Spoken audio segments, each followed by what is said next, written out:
Assalamualaikum warahmatullahi wabarakatuh. Perkenalkan, nama saya Arsuna Pratama, NIM 2022 11103111596. Saya akan memberikan resume materi dari buku Viktimologi Perlindungan Korban dan Saksi. Nanti saya cantumkan bukunya di video ini. Awal-awal sekilas tentang viktimologi. Pengertian viktimologi adalah dalam suatu peradilan pidana, pihak-pihak yang berperan adalah penuntut umum, hakim, terdakwa, dan penasehat hukum serta saksi-saksi pihak korban diwakili oleh penuntut umum, dan untuk menguatkan pembuktian lazimnya yang bersangkutan dijadikan saksi.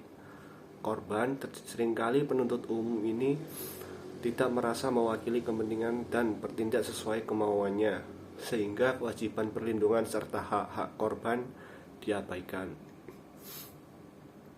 Bahkan pengabaian korban terjadi pada tahap-tahap penyidikan, penuntutan, pemeriksaan di pengadilan, dan proses-proses selanjutnya diabaikannya eksistensi korban dalam penyelesaian kejahatan.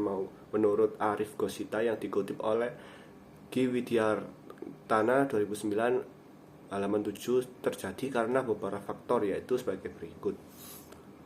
1. Masalah kejahatan tidak dilihat dipahami menurut proporsi yang sebenarnya secara dimensional. 2. Pengatasan penanggulangan permasalahan kejahatan yang tidak didasari pada konsep teori etimologi kriminal yang rasional, bertanggung jawab, dan bermartabat.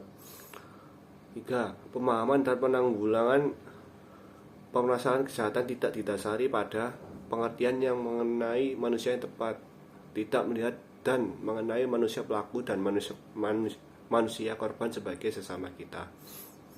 Viktimologi dari kata viktim, korban, dan logi, ilmu pengetahuan.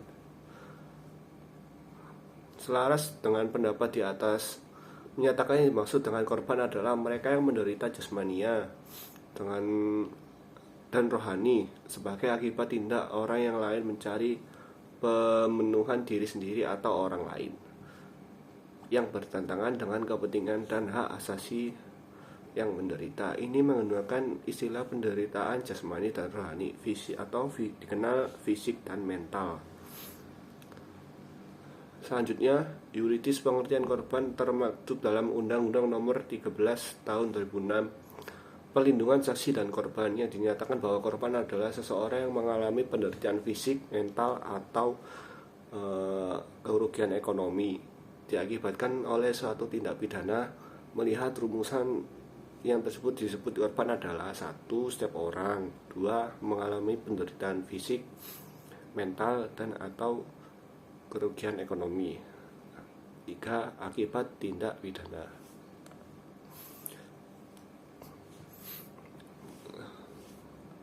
Menurut Peraturan Pemerintah Nomor 2 Tahun 2002 tentang tata cara pelindungan terhadap korban dan saksi-saksi dalam pelanggaran HAM yang berat, korban adalah orang, perseorangan, atau kelompok yang mengalami penderitaan sebagai akibat pelanggaran HAM atau hak asasi manusia yang berat, memerlukan perlindungan fisik dan mental dari ancaman, gangguan, teror, dan kekerasan pihak manapun.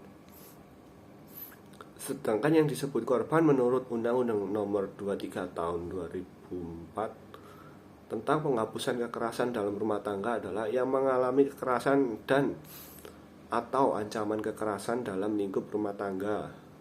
Kemudian menurut Undang-Undang Nomor 27 Tahun 2004 tentang Komisi Kebenaran dan Rekonsiliasi, yang dimaksud dengan korban adalah perseorangan atau kelompok orang yang mengalami penderitaan fisik dan mental, baik fisik maupun mental, kerugian ekonomi atau mengalami pengabaian, pengurangan atau perampasan hak-hak dasarnya sebagai akibat pelanggaran hak asasi manusia yang berat, termasuk korban atau ahli warisnya.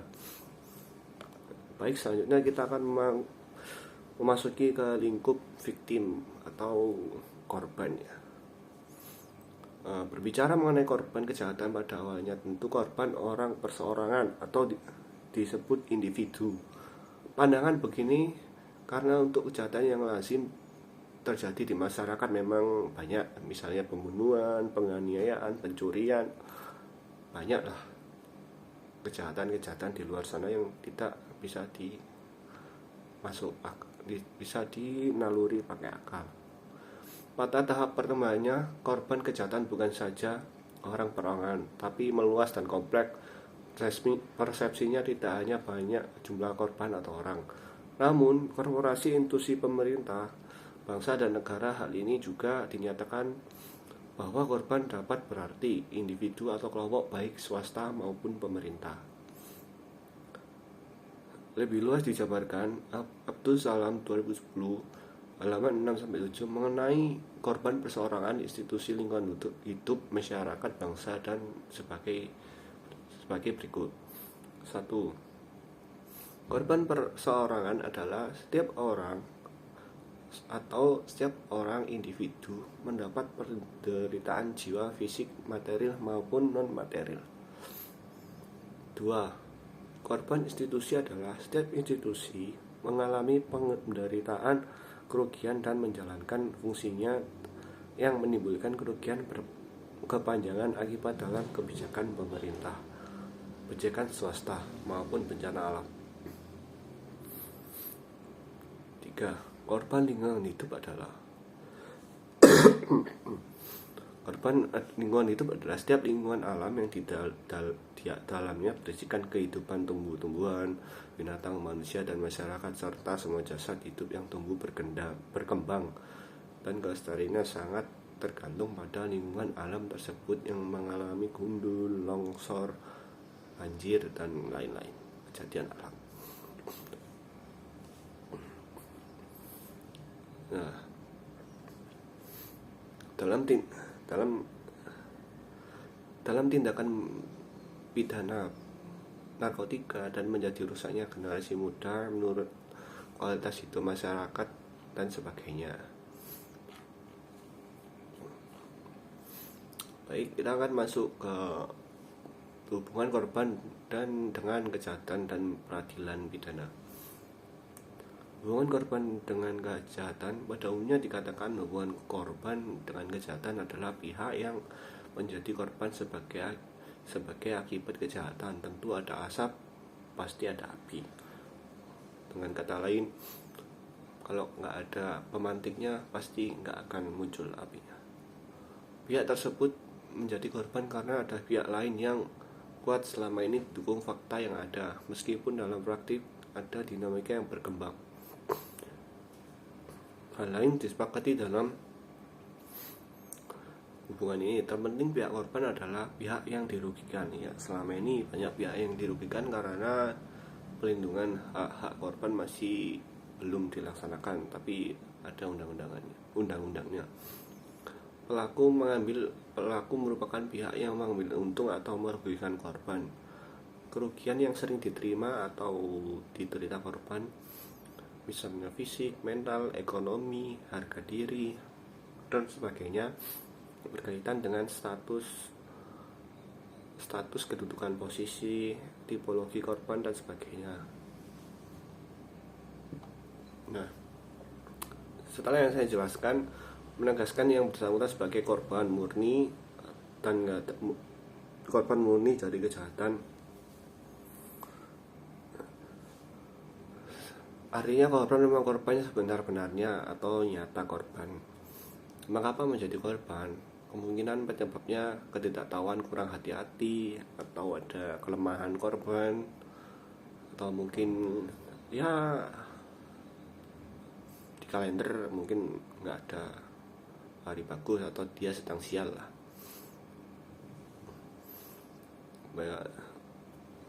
Dapat terjadi juga akibat kelalaian negara untuk melindungi warganya, perkembangan global, faktor ekonomi, politik, sosiologis, ataupun faktor-faktor negatif yang lain.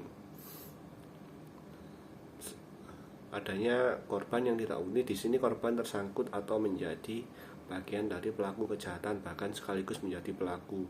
Lebih mendalam tentang masalah ini, seperti yang dikutip Rena Yulia 2010 halaman 81, beranggapan bahwa peranan dalam menimbulkan kejahatan adalah satu, tindakan kejahatan yang ditindak oleh si korban.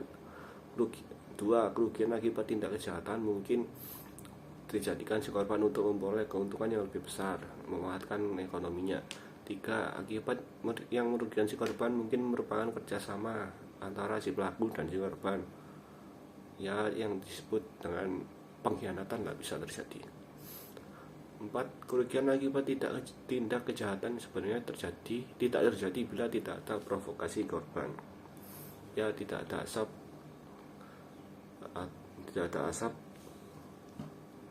dan tidak ada api.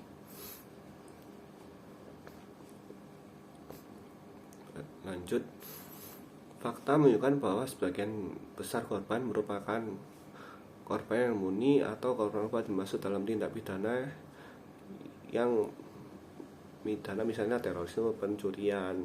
Memang banyak juga korban ikut andil dalam terjadinya kejahatan. Derajatnya kecil pada korban. Dalam korban banyak korban menarik perhatian pelaku, misalnya korban menyukai memperlihatkan kekayaan, flexing lah, dengan overacting atau perilaku yang lain dapat menggugah pelaku tergoda dengan harta dan kekayaannya. Baik, lanjut.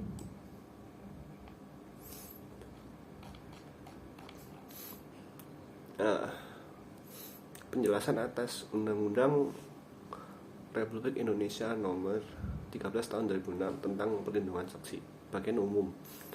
Keberhasilan suatu proses peradilan pidana sangat bergantung pada alat bukti yang berhasil diungkap dan ditemukan dalam proses persidangan, terutama yang berkenaan dengan saksi. Banyak kasus yang tidak terungkap akibat tidak adanya saksi yang dapat disaksikan.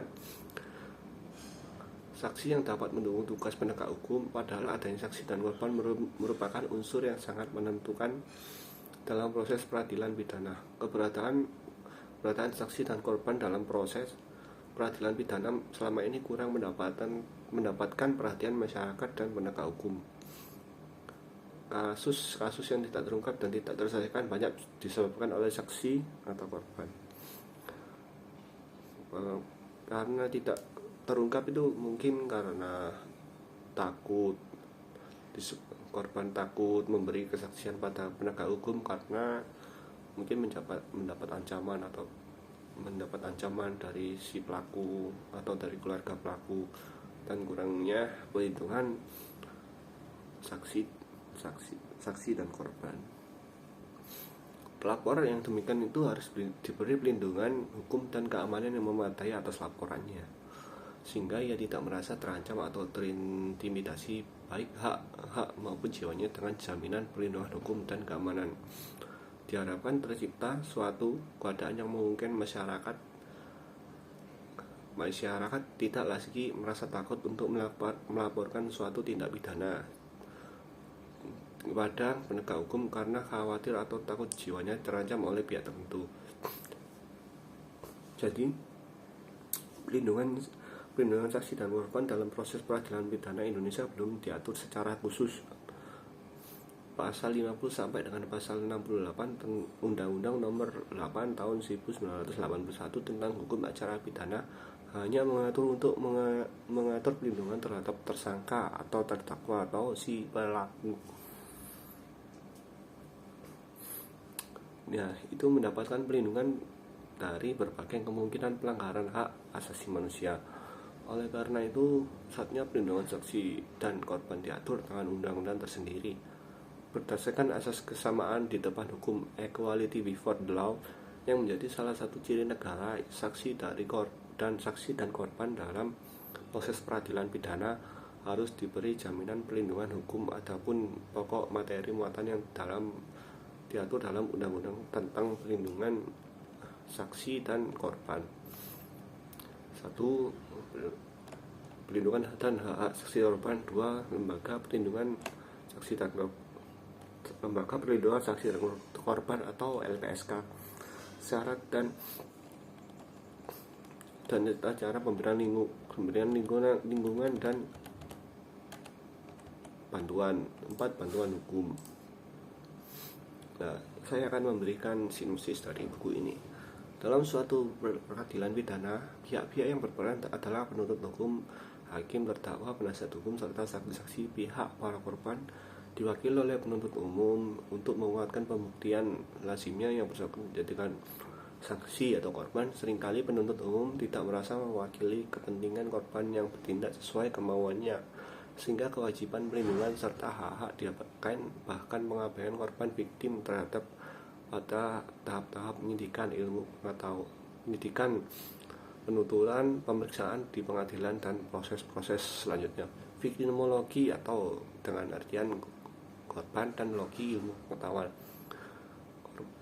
Viktima, korban, dan logos ilmu pengetahuan. Secara sederhana, viktimologi atau artinya ilmu pengetahuan tentang korban kejahatan, sedangkan orang-orang yang mendapat penilaian fisik seterusnya itu korban atau viktim dari pelanggaran atau tindak pidana. Buku ini memaparkan pokok-pokok viktimologi, perlindungan korban, tentang saksi dalam undang-undang beserta perkembangannya. Pemaparan dimulai dari hal-hal bersifat dasar untuk berlanjut dan perkembangan pelindung korban dan saksi dalam perundang-undangan saat ini. Berikut resum dari buku saya, buku Viktimologi Perlindungan Korban dan Saksi, penerbit Sinar Grafika, tahun terbitan 2019, pencipta Bambang Waluyo. Sekian, terima kasih.